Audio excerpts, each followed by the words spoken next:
दिवाली की रात ससुर ने 3 घरों की चाबियां मेज पर रखी। पहले बड़े बेटे को समुद्र किनारे वाला घर दे दिया, फिर दूसरे बेटे को एक बढ़िया स्कूल के पास का फ्लैट। तीसरी बहू उम्मीद से उनकी तरफ देख रही थी, लेकिन बूढ़े ससुर उसके पास से उठकर सीधे चौथे बेटे की तरफ चले गए और आखिरी घर उसे दे दिया। चौथे बेटे की पत्नी अभी घर में आई भी नहीं थी, फिर भी उसे शहर के बीचों बीच वाला घर मिल गया।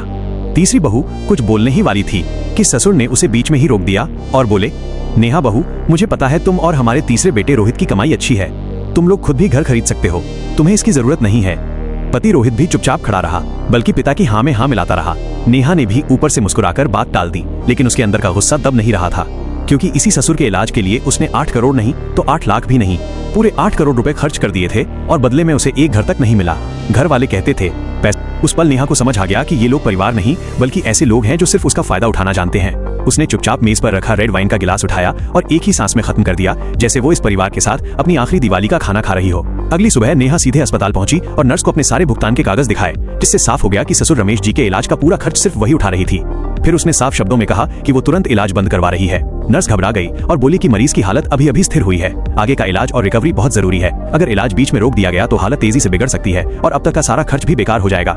नेहा सब जानती थी, फिर भी उसने बिना हिचकिचाए कहा कि इलाज तुरंत बंद कर दिया जाए। उधर घर में रमेश जी खुशी खुशी बहुओं को दिवाली के लिफाफे दे रहे थे। जब उन्हें पता चला कि नेहा घर के काम में भी नहीं लगी है, तो सबने मिलकर उसकी बुराई शुरू कर दी। रोहित ने डरते डरते कहा कि उसकी पत्नी बिजनेस शुरू कर रही है, इसलिए थोड़ा व्यस्त है। ये सुनकर बूढ़े ससुर और नाराज हो गए और बोले कि एक औरत को बाहर बाहर घूमना शोभा नहीं देता, उसे बड़ी और दूसरी बहू की तरह घर में रहकर सेवा करनी चाहिए। ये सुनते ही रोहित ने तुरंत पत्नी को फोन किया और कहा, अगर तुम अभी घर वापस नहीं आई तो इस घर में कदम मत रखना। लेकिन उन्हें क्या पता था कि उनके अच्छे दिन खत्म होने वाले हैं। उसी समय अस्पताल से फोन आया और बताया गया कि इलाज का पूरा प्लान रद्द कर दिया गया है। ये सुनते ही रोहित के होश उड़ गए और घर के बाकी लोग भी सन्न रह गए। रमेश जी को तो यकीन ही नहीं हुआ कि नेहा सच में उनका इलाज रुकवा देगी। गुस्से में उनका दम घुटने लगा। बाकी बहुएं भी भड़क उठी और कहने लगी कि सिर्फ एक घर नहीं मिलने पर नेहा इतनी निर्दयी हो गई है। रमेश जी ने तुरंत आदेश दिया कि नेहा को बुलाओ और कहो कि अभी इलाज शुरू करवाए, नहीं तो रोहित उससे तलाक ले ले। रोहित घबराया हुआ नेहा के छोटे से फ्लैट पर पहुंचा और अंदर घुसते ही उसके कंधे पकड़कर गुस्से में पूछने लगा कि उसे किसने हक दिया उसके पिता की जिंदगी का फैसला करने का। वो भूल गया था कि उसके पिता के इलाज का एक एक रुपया नेहा ने दिया था और घर के बाकी लोगों ने एक पैसा भी नहीं लगाया था। नेहा ने शांत स्वर में कहा, ये हक मैंने 8 करोड़ खर्च करके खरीदा है। रोहित के पास कोई जवाब नहीं था, इसलिए उसने भावनात्मक दबाव डालना शुरू कर दिया और बोला कि अगर अब इलाज नहीं हुआ तो उसके पिता मर जाएंगे। नेहा ने तुरंत जवाब दिया, इलाज करवाना है तो अपने भाइयों और भाभियों से कहो कि जो घर उन्हें मिला है उसे बेच दें। एक घर कम से कम 2 करोड़ का होगा, तीनों मिलकर 6 करोड़ हो जाएंगे और अस्पताल से जो पैसे मुझे वापस मिलेंगे वो भी 6 करोड़ है। इलाज आराम से हो जाएगा।